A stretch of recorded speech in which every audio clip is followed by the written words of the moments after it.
तर मित्रांनो, आजची आपली जी रेसिपी आहे त्या रेसिपीचं नाव आहे मालवणी स्टाईल वाटणाचं वरण. तर आता या वरणासाठी जे साहित्य लागतं ते एकदा पाहून घेऊ. 100 ग्रॅम तूर डाळ घ्यायची आहे, 50 ग्रॅम मूग डाळ, एक मोठा टोमॅटो चिरून घ्यायचा आहे, चवीनुसार मीठ, 2 छोटे कांदे चिरून घ्यायचे आहेत अशा प्रकारे, 2 पाळ्या तेल, ओल्या नारळाचं अर्धवळ आपल्याला अशा प्रकारे किसून घ्यायचं आहे, थोडीशी कोथिंबीर, अर्धा चमचा मोहरी घ्यायची आहे फोडणीसाठी. तर मित्रांनो, या वरणामध्ये जिऱ्याचं महत्त्व फार जास्त असतं, त्यामुळे आपल्याला 2 चमचे भरून जिरं वापरायचं आहे, 4 हिरव्या तिखट मिरच्या, 4 लसणाच्या पाकळ्या आणि 4 कढीपत्त्याची पानं घ्यायची आहेत आणि 1 चमचा हळद घ्यायची आहे. चला तर मग आता आपण वळूयात आपल्या कृतीकडे.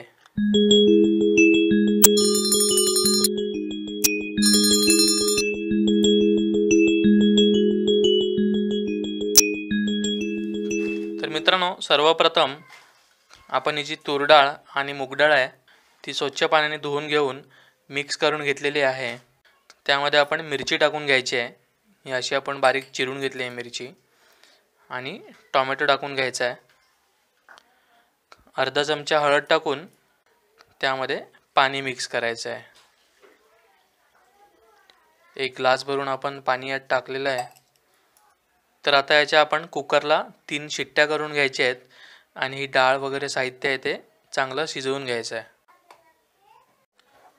तर मित्रांनो, आपण जी डाळ शिजत ठेवली आहे ती डाळ शिजेपर्यंत वरणासाठी जे वाटण लागतं ते वाटण आपण बनवून घेऊयात. तर त्यासाठी सर्वप्रथम हे जे जिरे आहे त्या जिऱ्याची पावडर तयार करून घेऊयात. तर आता या जिऱ्यामध्ये आपण खोबरं टाकून घ्यायचं आहे. तर मित्रांनो, जिऱ्याची पावडर आपण यासाठी आधी करून घेतली आहे, कारण हे खोबरं आणि कांद्यासोबत जिरं जे असतं ते मिक्सरला वाटलं जात नाही, त्यामुळे त्याची आधी पावडर करून घ्यायची असते. आता आपण कांदा टाकून घेऊयात,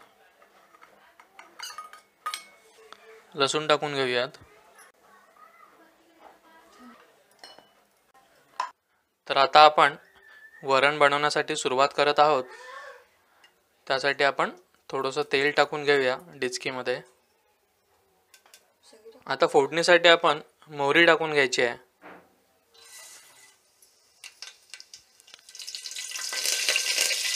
कढीपत्ता टाकून घेतला आपण. आता आपण शिजवून घेतलेली जी डाळ आहे ती मिक्स करून घ्यायची आहे आणि त्यानंतर या डिचकीमध्ये ओतून घ्यायची आहे.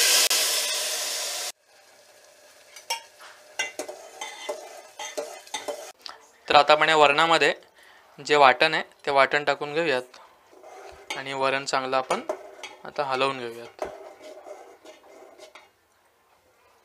आणि आता या वरणामध्ये आपण पाणी टाकून घ्यायचं आहे. तुम्हाला जितकं पातळ वरण हवं असेल तेवढं तुम्ही पाणी ॲड करून घेऊ शकता.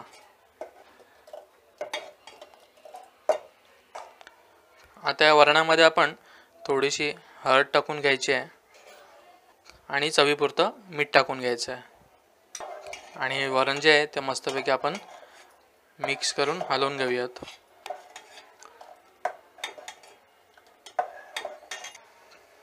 आता या वरणाला आपण छानपैकी उकळी येईपर्यंत वाट पाहायची आहे.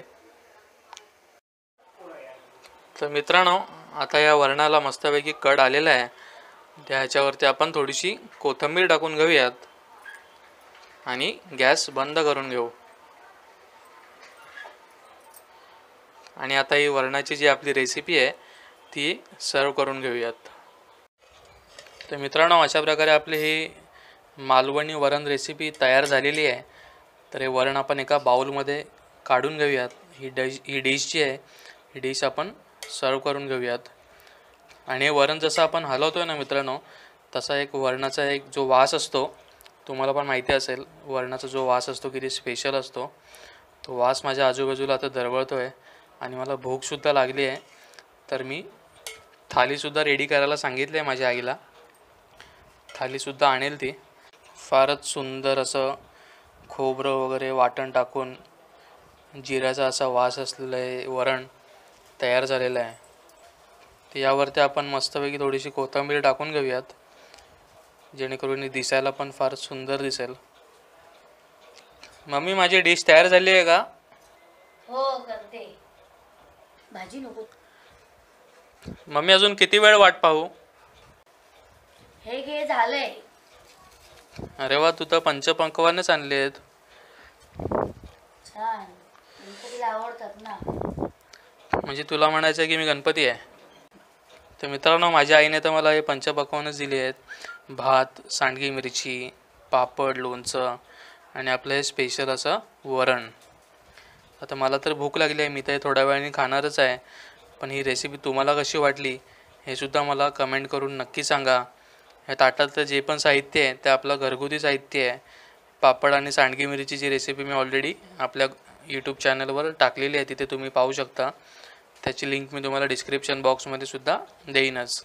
आणि मित्रांनो, असं म्हटलं जातं वरण हे भाताशिवाय अपूर्ण असतं आणि भात हा वरणाशिवाय अपूर्ण असतो. त्यामुळे आजच्या या रेसिपीमध्ये आपण वरण आणि भात हे दोन्ही पण प्रामुख्याने दाखवलेले आहेत. आणि मित्रांनो, आता आपले सणांचे दिवस देखील येत आहेत. गणपती म्हणा, तर अशा प्रकारचं शाकाहारी जेवण आपल्या घरामध्ये नेहमी होतच असणार. तर ही रेसिपी तुम्ही पाहून नक्की वरण कसं बनवतात ते पाहू शकता. आजचं हे वरण जे आहे ते आपलं मालवणी जिरा वरण आहे. तर फारच छान असं वरण झालेलं आहे. छान असा त्याचा सुगंधसुद्धा दरवळतो आहे आजूबाजूला. आणि म्हणूनच ही डिश मी माझ्या आईकडनं बनवून घेतली आहे. तर आता ही रेसिपी झाली की मी लगेच व्हिडिओ स्टॉप करून जेवायला सुरुवात करणार आहे. वा वा, प्रतिम. छान घट्ट असं आपलं वरण झालेलं आहे. चला तर मग मित्रांनो, आता हे मी जेवायला सुरुवात करणार आहे. तुम्हीसुद्धा जेवले नसाल तर जेवून घ्या. चला तर मग पुन्हा भेटूया अशीच एखादी नवीन रेसिपी घेऊन तुमच्या आवडत्या कोल्हापुरी किचन्समध्ये. भरपूर खा, हेल्दी रहा. धन्यवाद.